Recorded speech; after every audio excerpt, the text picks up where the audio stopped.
recording of this on December 30th, 2020.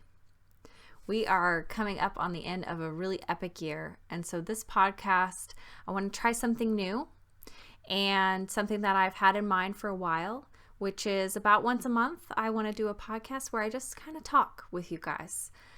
Just kind of talk about whatever comes to mind, whether it's nutrition or life related, sort of a stream of consciousness deal.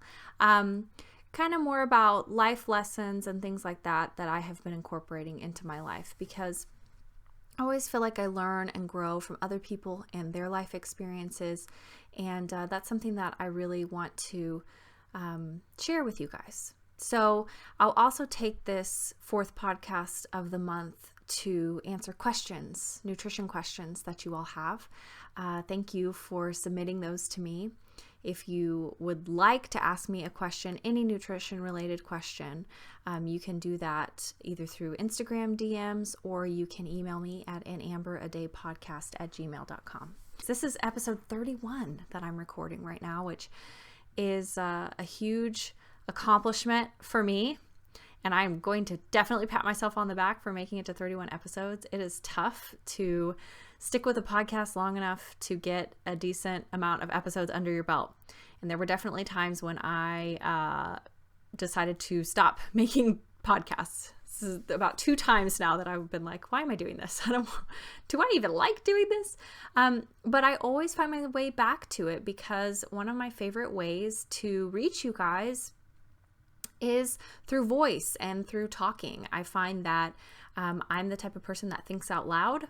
And so some of my best inspirations come when I just talk. I get a lot of great inspiration talking to you guys as clients one-on-one, and I get a lot of really good inspiration out of the podcast.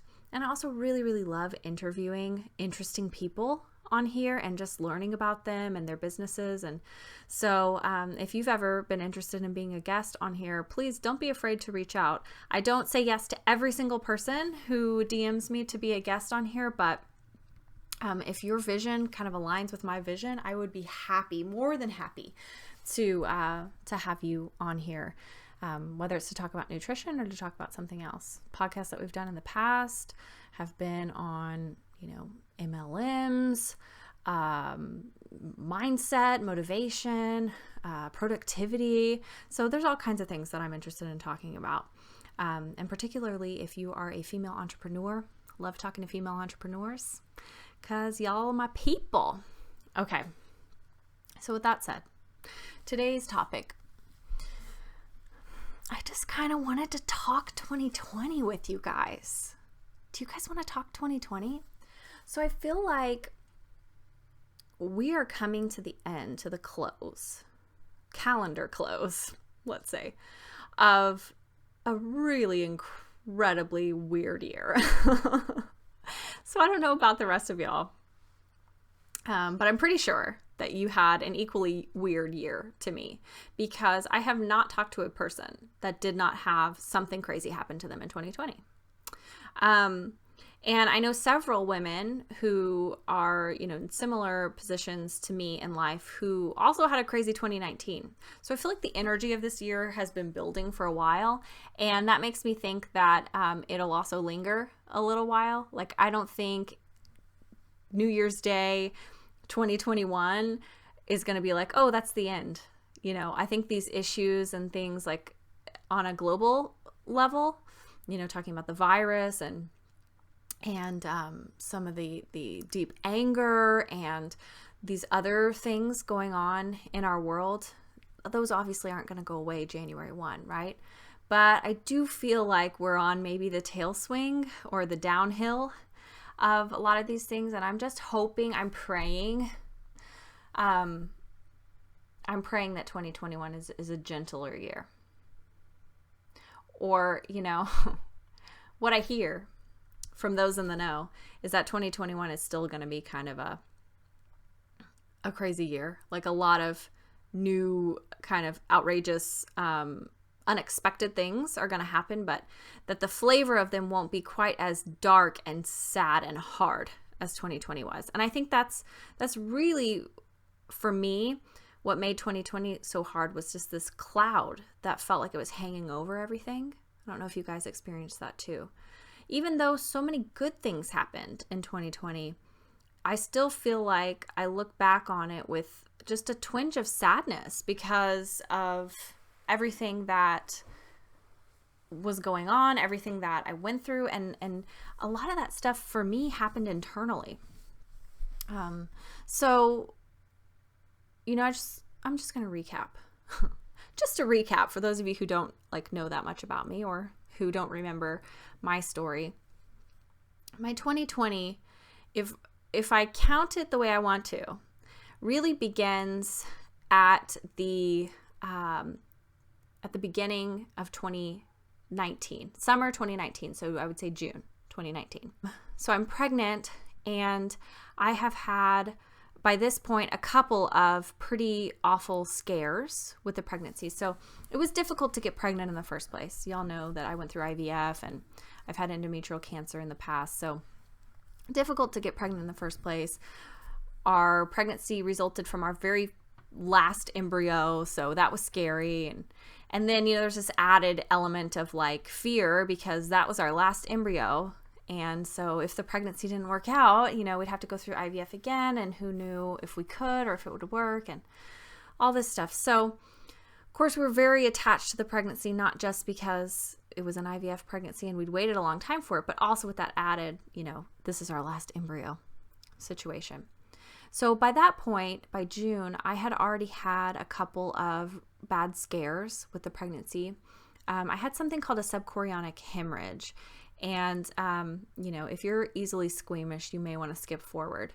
But what it is basically, it's common in IVF pregnancies, which I didn't know, and I wish I had been warned about.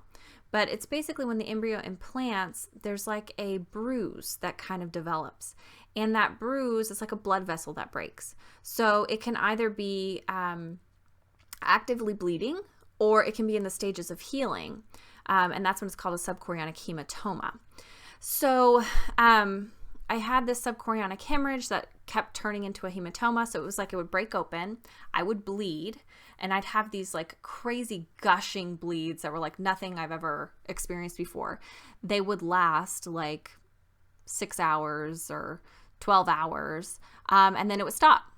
And all the while I'm thinking, oh, I'm miscarrying this baby, because there was cramping and yeah. And then what do you know? I was able to get into for an ultrasound a couple days later, and the baby was still in there, safe and sound. So this had already happened a couple of times by this point. And around June, I think I was reaching my second trimester, and I had been told that it's pretty common for this to happen in IVF pregnancies in the beginning, but once you get into the second trimester, it should be over with, and you can go on and have a relatively normal pregnancy. So I hadn't had any bleeding in a little while, and I thought, okay, I'm in my second trimester now, let's kick it into gear. I had always had these dreams of what it would be like to be pregnant. I wanted to really enjoy this time. I was looking forward to kind of eating eating more. So I have PCOS, and my weight has always been a struggle for me. And, I think I get this misconception sometimes from people who kind of look at me, and I'm a normal, well, I shouldn't say normal, I'm an average weight. And so they think oh, I must always have just been like that. No, I work really hard to keep myself at this weight, not because of any, partially because of body image stuff, but also because this is just where I feel the most comfortable. But I had these visions of hey, I'm going to be pregnant, and so I'm going to let loose a little bit. I'm not going to, keep such an iron grip on my, macronutrients and all that stuff. And I was really, really looking forward to doing prenatal yoga. And I know this is starting to sound really, really oh, wow, spoiled little pregnant girl. But, after 7 years of infertility and just sort of dreaming up what it was going to be like to be pregnant, I was just really looking forward to some joys. Instead, I started doing prenatal yoga, and 2 days later, I had another major bleed in the middle of my second trimester, and that bleed lasted for several weeks.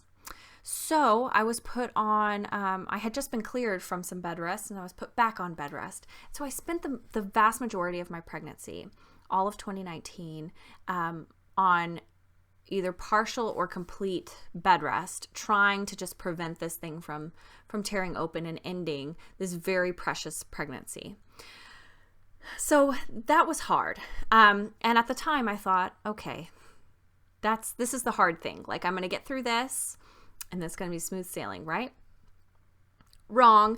Then I went into labor early at 30 weeks pregnant, which is 10 weeks early for those of you not familiar with the weeks of pregnancy. So it's very early for a baby to be born. It's not so early that it is somewhat questionable whether the baby will live. Most babies born past 30 weeks will live and be fine, perfectly healthy. They do have to spend quite a bit of time in the NICU, but it's one of those places where the success rate's pretty high for survival, but still incredibly scary.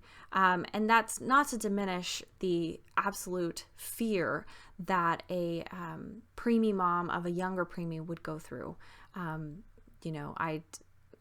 I never want to pretend like I have had it worse than other women, because I've known some fantastic women who have been through some much harder things with their preemies.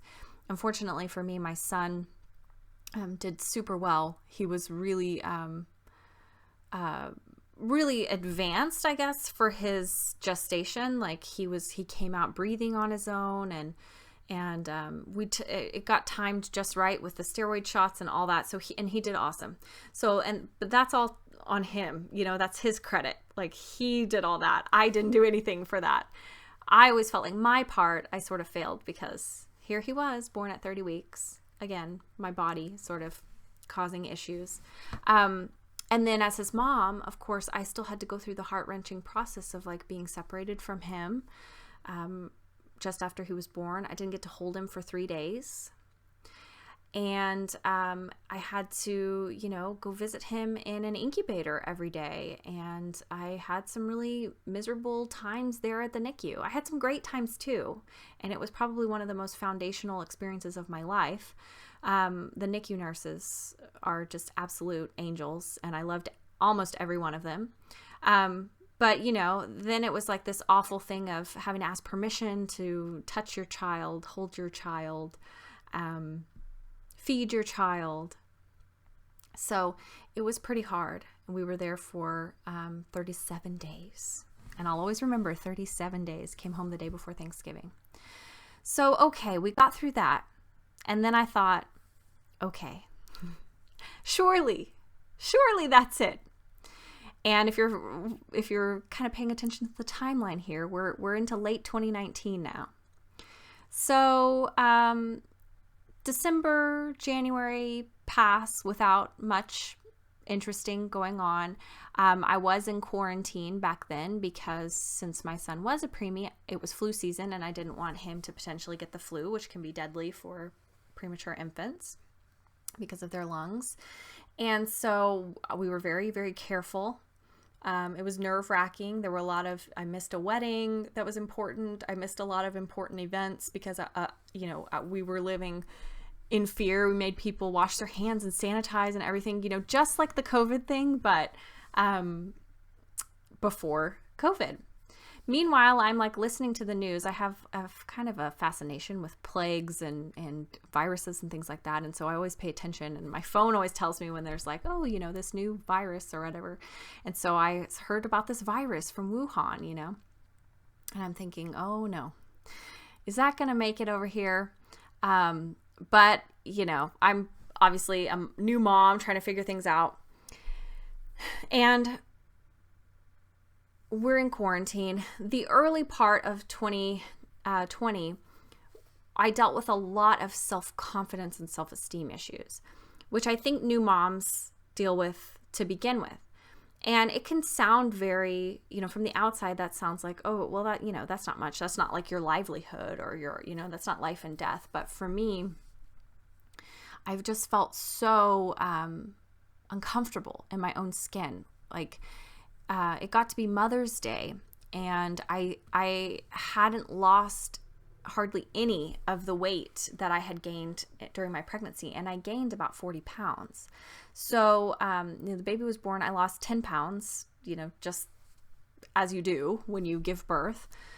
And then essentially my weight stayed the same. And so I started out the year and got all the way to May and still hadn't made any progress with that. And so my skin was breaking out. Like, I wasn't eating well at all, guys. I was eating terrible.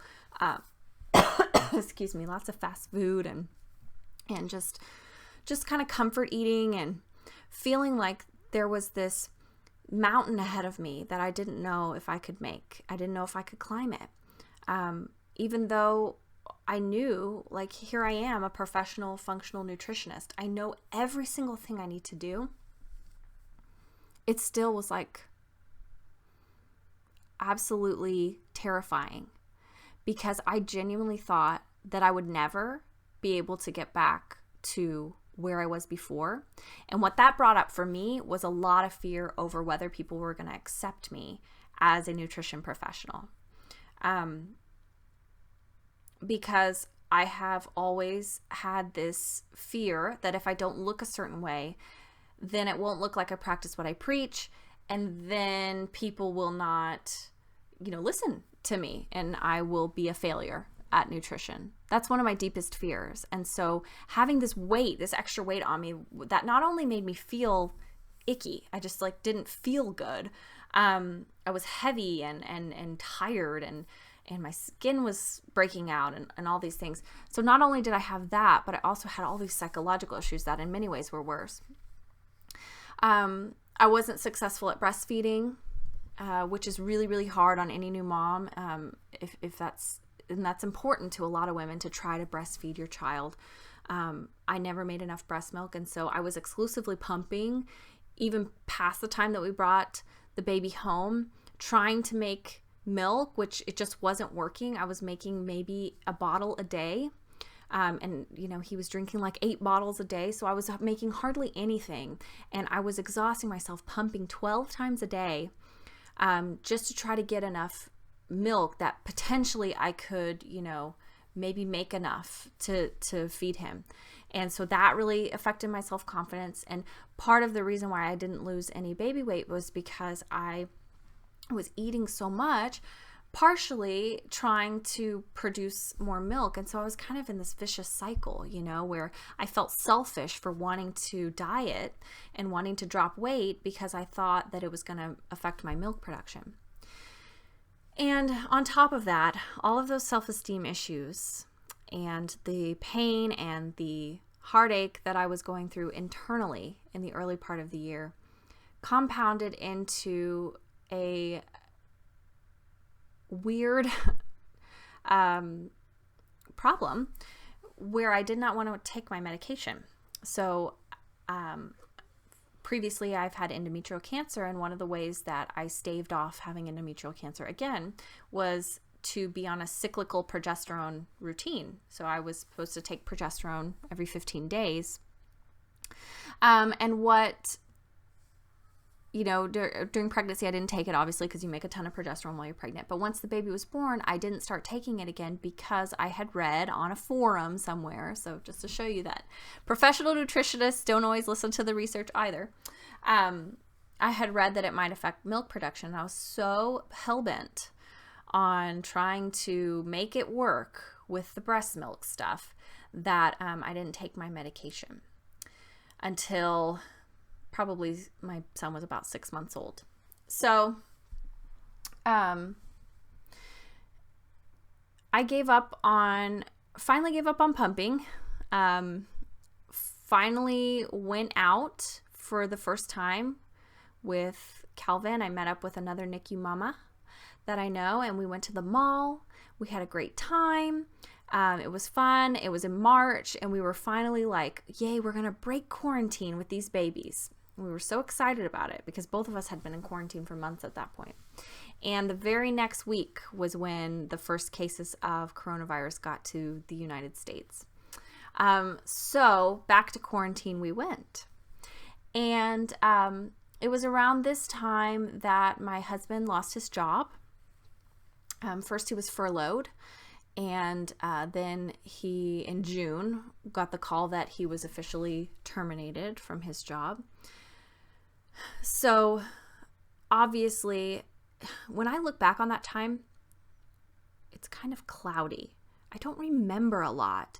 And I don't know if it's because I didn't feel good or if it's because of how much has happened since then. But I look back on like spring and early summer, and it's like I don't have very many memories from that time. It's odd. That was in the fog of new motherhood, baby not, completely sleeping through the night type stuff. And I think I was just tired. So anyway, my husband lost his job. And so gratefulness and also pain was that he stayed home with me and Calvin for 5 months. So Calvin got all this great time with his dad, that most babies never get with their dads. And I got great time with my husband and my whole little family together. It was like an extended maternity-paternity leave. But at the same time, it was incredibly financially difficult and insecure, of course. And I'm thankful for this, for the government, because we sure did take advantage of unemployment. We had to survive. But there were many things that fell by the wayside. And there were many things that kept coming up, medical bills from that NICU time. And so it's just like one thing after another, after another, after another. And it felt like, I remember in June of 2020, just feeling like, what else could possibly go wrong? Then came July. And those of you who know me through social media or who have been listening to the podcast for a while know that in July of this year, I had a recurrence of endometrial issues. It turned out not to be cancer yet, but it was precancerous, which in the past has developed into cancer for me. But I didn't know this until after I found out that things did not look good. Went in for a checkup. Things didn't look good. Doctor sent me to the oncologist. Oncologist recommended a total hysterectomy and oophorectomy, which means to take out the uterus, the fallopian tubes, and the ovaries and the cervix. And he recommended that because of my history and to prevent possible chances of recurrence or possible chances of ovarian cancer, which is a little bit more common in women like me. This was on a Friday. By Monday, I had gone in for the surgery. That alone would have been major. But during the surgery, an error occurred while closing me up, or perhaps a blood vessel broke open during transport. We don't know. I don't think I'll ever know. But I started bleeding from one of my lymph nodes internally. And so there were a couple of days where nobody knew what was going on, but I kept getting worse and worse. I couldn't see. My heart was like doing weird. It was beating really fast. My blood pressure was really low. I could not stand up. I was incredibly dizzy, nauseous. I've never, ever felt, never in my life have I felt so absolutely miserable and scared. It was the closest I've ever been to death. And that's not to say that I was on the brink of death, but it's the closest that I've ever been. And my body shutting down on me in different ways was incredibly scary. But the scariest part was them not knowing what was going on. That whole week I spent in the hospital is a blur. But I do remember just staring at a picture of my son and just crying.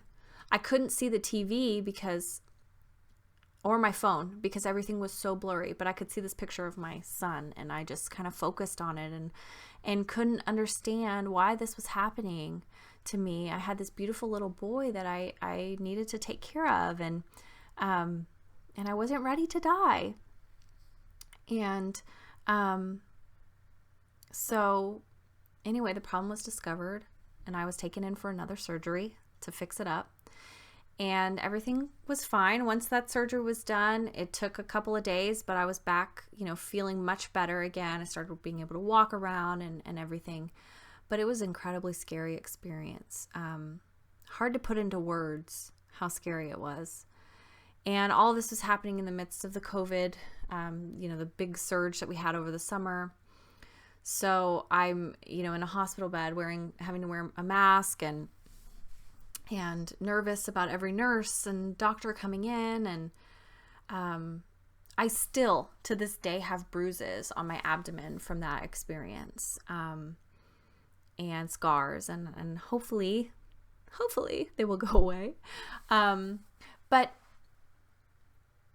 at that point, I had already lost a good amount of the baby weight. I started on Mother's Day. That's when I started really working towards losing the baby weight. And so by July, I had already lost a good chunk of it, but there was still quite a bit left. And after that experience, I just doubled down on my health. I thought, you know what? Genetically and luck-wise, I seem to have bad luck with some of this stuff. And I think these issues may always be problems for me. But I'll be damned if I'm not going to do my best to to be healthy and to feel good and to feel beautiful and to feel how I did before. So, my life since the surgery has been quite different. And I think for me, that was my big event of 2020. Yes, there were a lot of other hard things that happened. But that surgery and the complications afterwards was really a catalyst for major internal growth for me, and trauma and grief. So one of the reasons I wanted to talk about all this stuff today and just sort of get it off my chest is that I find myself torn between two things. Torn between this idea that life is a lesson that we learn and that these little things that come along are teachable moments, and this idea of God, sometimes shit just happens, and it's miserable and it's awful, and who knows why. And always as a person, I try to find the lesson, and I try to make meaning out of stuff.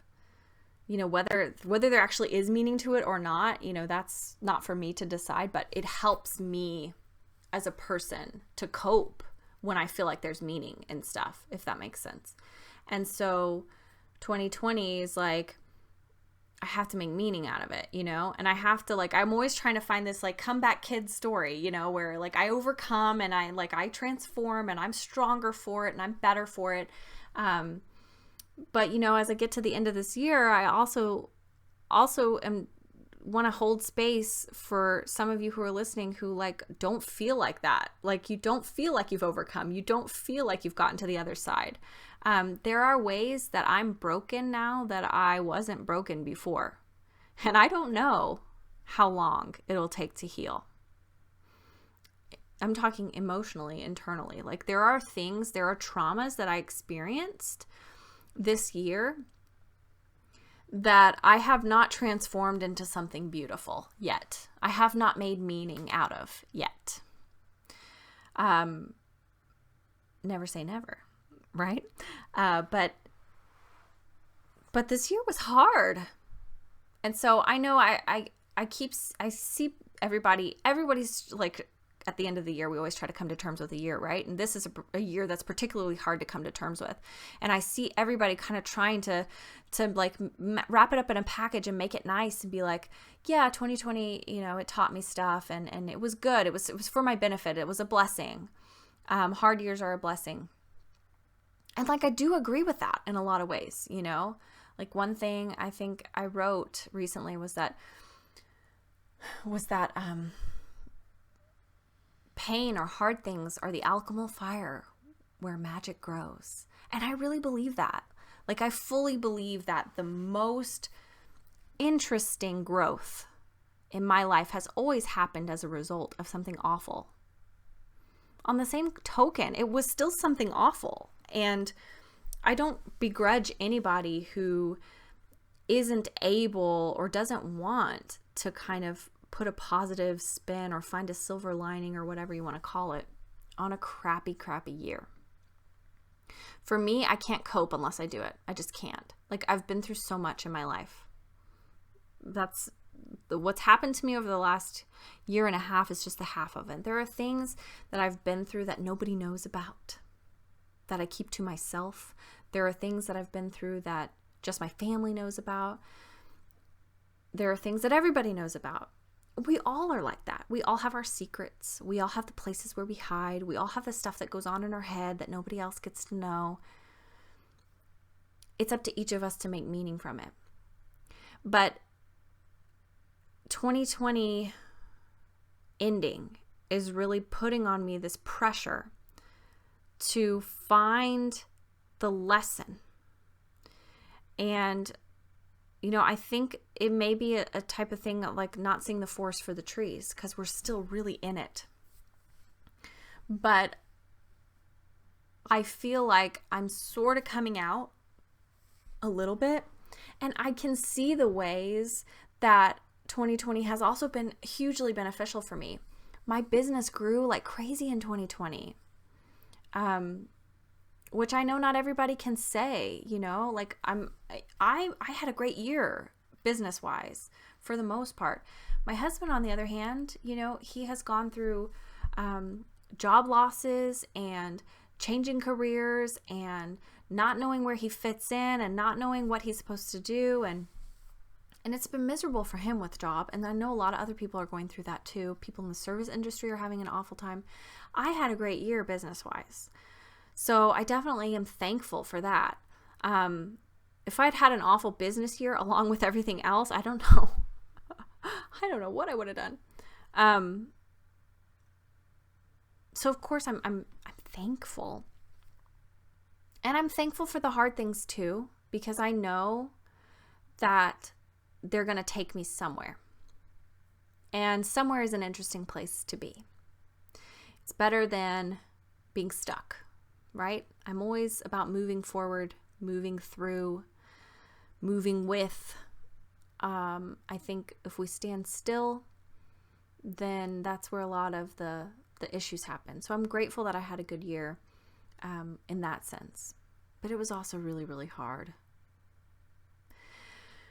So I wanted to kind of wrap up this year by talking about what lessons I learned from 2020, what 2020 taught me. And the annoying thing is that I, right about this time in the recording, I actually lowered the tab on my camera so I could pull up a document that I made with things that I wanted to talk about, and it stopped recording. So I went on and rambled for probably another 30 minutes about the things that I learned in 2020, and said some stuff that I wish I had actually gotten on film, and it's gone. But so you guys are going to get the hopefully a little bit more concise version this time, at least. So 2020. I feel like the temptation at the end of any year is to try to wrap it all in a pretty bow. And I'm fully aware, just because of what I've been through in life, that you can't wrap life in a little bow. It just doesn't work that way. Every time you wrap it up, something unwraps it. So, on the same token, like I hear myself about to do this, and I know that it is, it's a little bit silly to wrap it up. But I think we can look back at certain periods of time and find an overarching meaning in those times. And definitely there were some overarching themes over the last year and a half for me. So the biggest thing was letting go of this need to control everything. Letting go of my expectations. I'm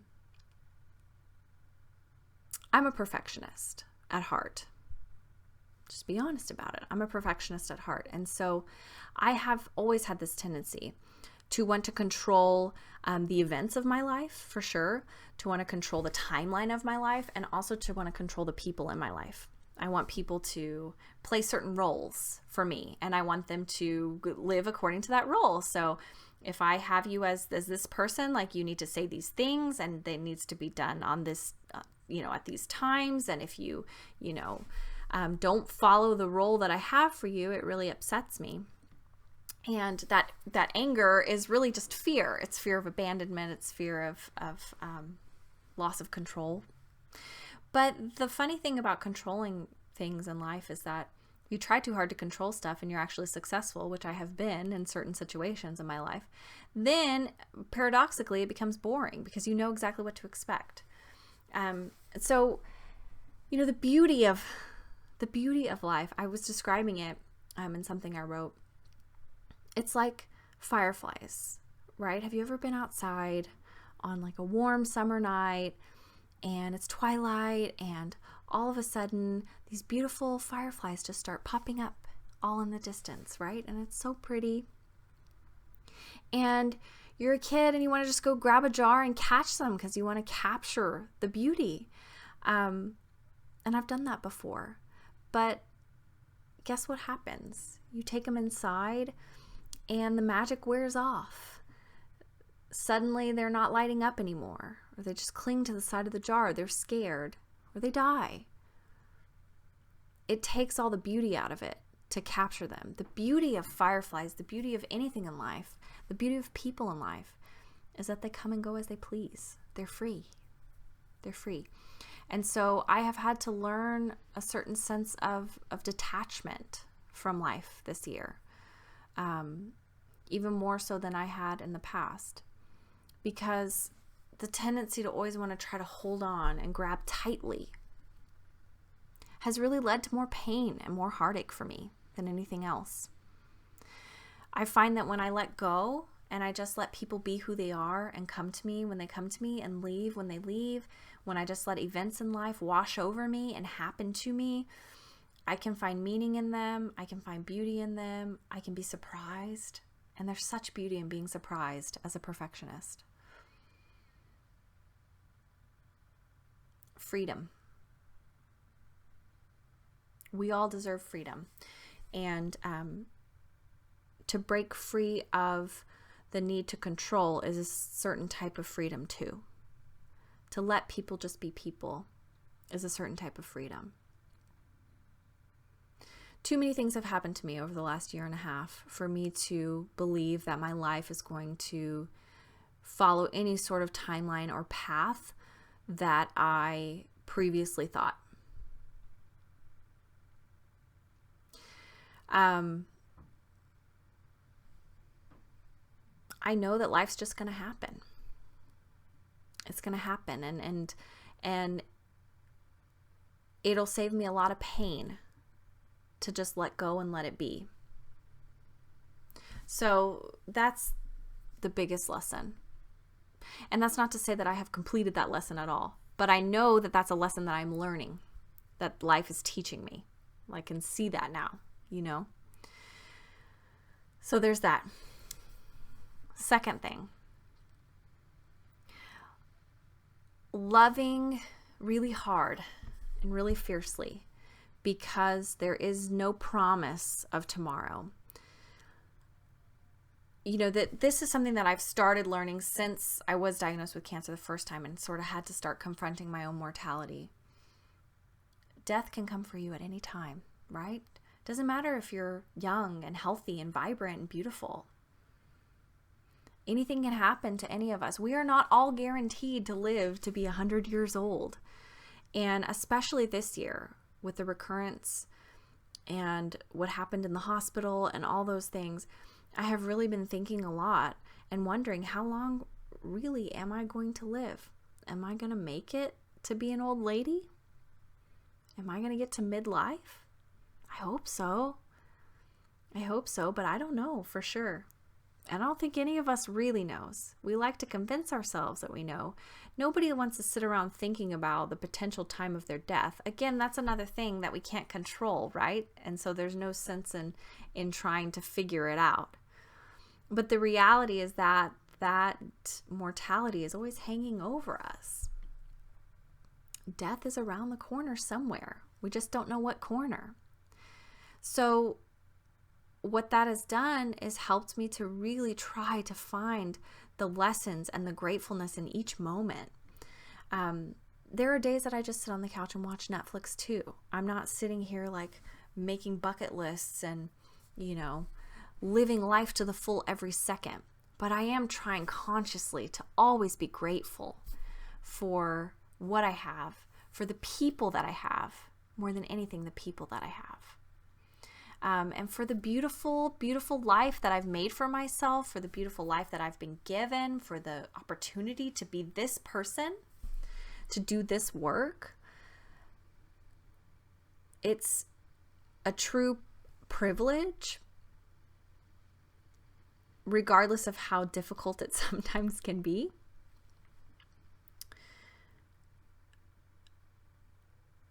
We get so caught up in dogma. I see so many people afraid to really step out of their comfort zone and live because they're afraid of rules and regulations and whatever. But life is so, so short. It's so, so short. And I just really think that we should just enjoy it as much as we can. We should not question these wonderful, serendipitous things that happen to us. We should just embrace them. Tomorrow's not promised. So what this year has taught me is to really hold the people that I love close and spend time with them, and spend time with people that I want to spend time with, and talk to people that I want to talk to, and not tell myself, no, I really should spend more time with these people because I've known them longer or because I have some sort of obligation to them or whatever. No,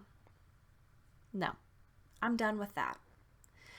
I know that there may be, certain like social constructs or whatever, but my life is mine to live and mine alone. And so I'm going to do what feels right to me. I'm going to be with the people that feel right to me. I'm going to live my life the way that feels right to me. That's a lesson that I'm constantly still learning. And so I don't want to act like I've got it all together. I've got it all figured out. But that's huge growing edge for me, to not care as much about other people's expectations of what my life is going to look like and who's going to be in my life and how I'm going to manage, my friendships and things like that. Who's going to like me, who's not going to like me. I'm getting to this point where I'm done with that. I'm just going to enjoy it. I'm going to try to soak it all up. I'm trying to soak up these years with my son. I'm trying to soak up these years being a nutritionist. I'm just really trying to enjoy the moments.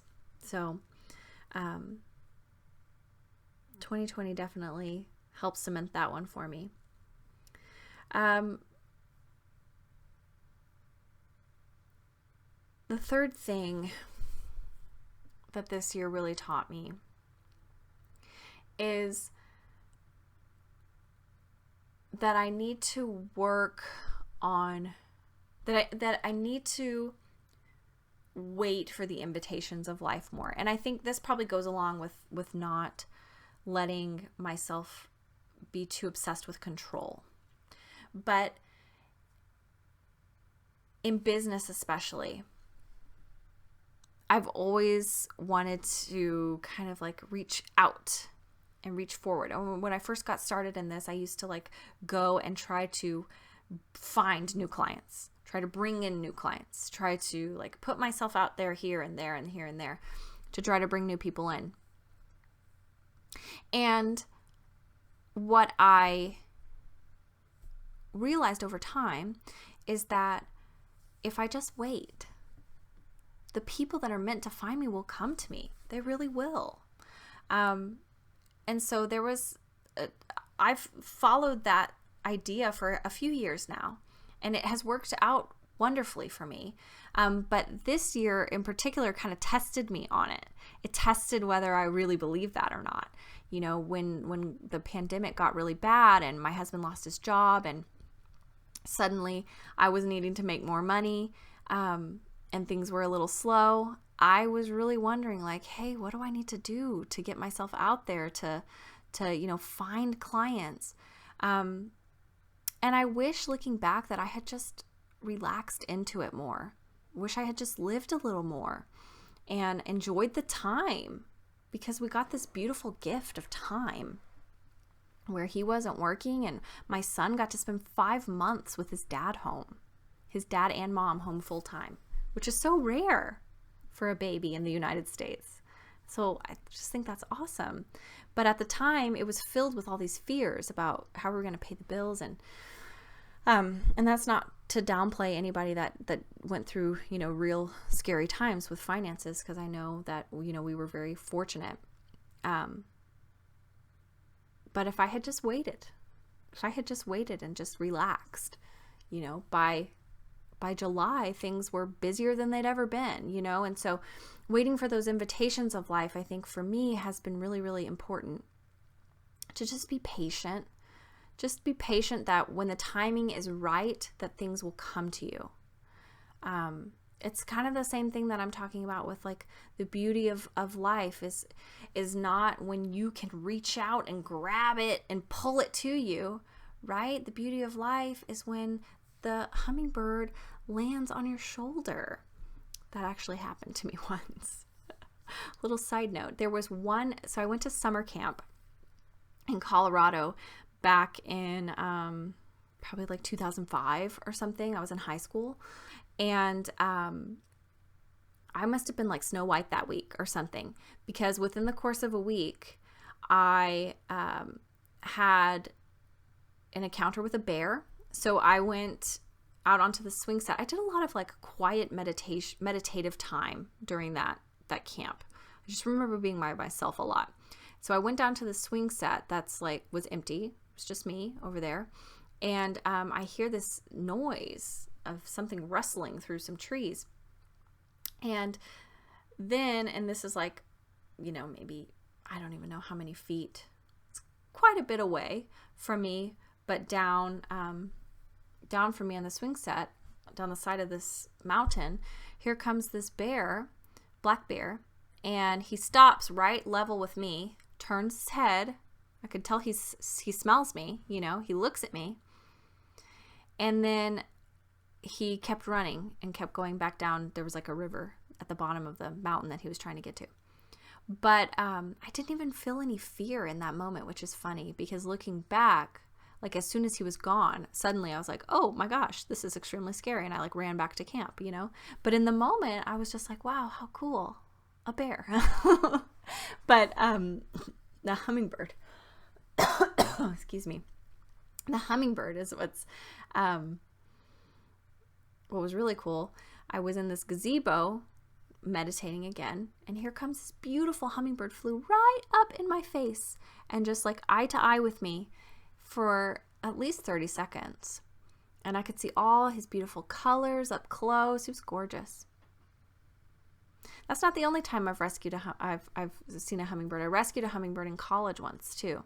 He flew into a glass window, and I rescued him and nursed him back to health in my dorm room, and then released him to the wild. But anyway, hummingbird. I love hummingbirds.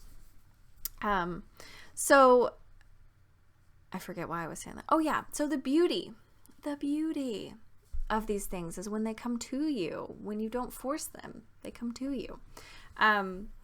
So waiting for those invitations of life, that's a huge 2020 lesson for me. And then the last one, and probably a lesson I'll keep learning throughout my life and have been learning since I was a child, is to be kinder to myself.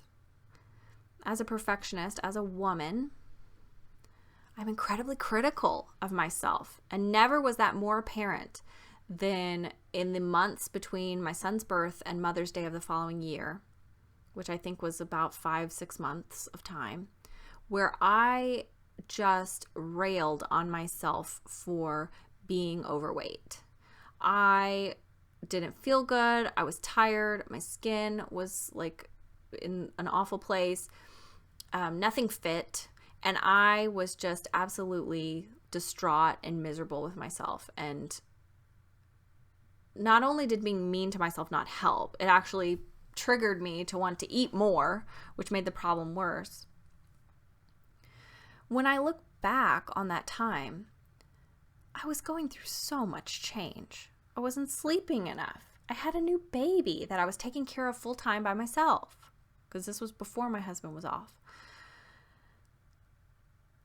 I wish I had just been a little gentler with myself, given myself more time, because in the end, by around his first birthday, I had lost all the baby weight.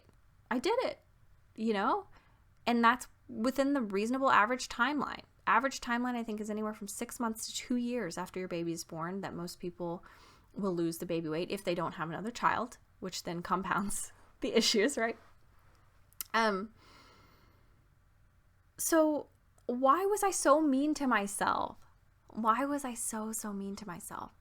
I just think, looking back on my life, the thing that's gotten in my way more than anything has been lack of self-confidence. There are so many things that I didn't do, especially when I was younger, especially when I was in, grade school, that I didn't do because I lacked confidence. I just didn't think of myself as a pretty girl, which there's more to life than being a pretty girl, right? I'd rather be a smart girl than a pretty girl. But certainly as a woman, I want to feel beautiful. I want to be considered beautiful. And I always thought that beautiful girls got to do fun stuff, right? And I didn't think of myself as a beautiful girl. I struggled with my weight a lot growing up. So like, for example, I never tried out for pep squad. I wanted to be on the dance team. I never tried out for pep squad because I didn't think I was the type of girl that would be able to get onto the dance team. I would have had so much fun being on dance team. And like, if I could go back and do it now, like I totally would, right? I didn't try out for plays and theater, even though I loved to act and I loved theater and I did church theater all the time. But I didn't do anything with my high school because I was afraid that that group of people just probably wouldn't click with me or they wouldn't like me. Just so many things that I just didn't do. And these are like deep wounds from childhood, right? Coming up. But a lot of that stuff came up this year because this year, what it was this new fear that I've carried with me since I became a nutritionist, that I don't look the part. I don't look like a nutritionist enough. And especially after gaining the weight from having a full human child, God forbid, right? I was so scared that I would go back to work and be, overweight, and that people would think, wow, she doesn't know what she's doing, or she doesn't practice what she preaches, and not want to work with me and judge me. My harshest critic was myself. Everybody else was like, Amber, you just had a baby. Like, it's okay. Relax. Like, you'll get there. But not me. No, I was so mean to myself about it. And I think that's the thing, is like a lot of these things that happened this year, not just for me, but for others of you who I've talked with, a lot of these changes and these lessons have happened internally in our own minds and in our own hearts, where there's no external situation kind of that anyone else could obviously see. But it's just been a heavy year.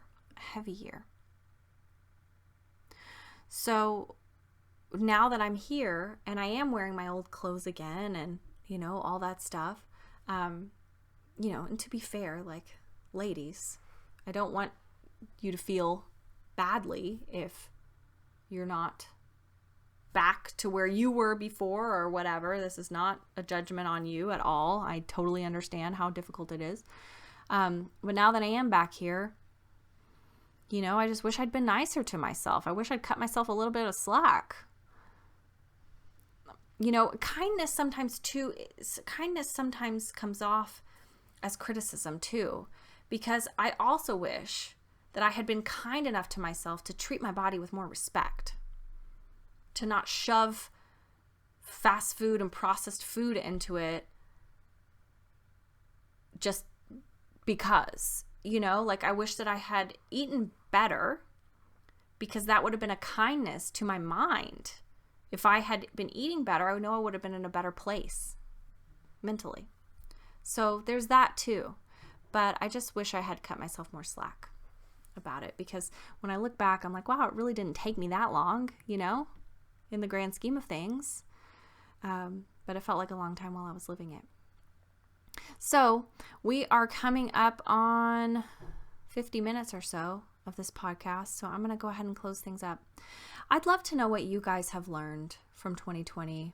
I'm really curious where people align on a lot of this stuff, because I feel like a lot of us have been through similar things.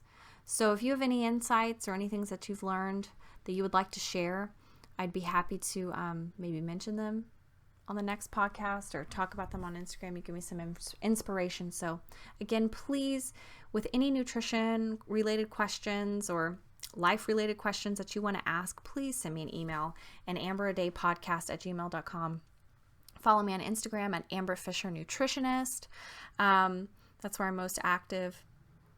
And yeah, I wish you all a really wonderful 2021. I hope it's a little softer on us. I think it'll still be a big year, but I hope it's a little softer on us. That's my prayer. All right. Talk to you soon.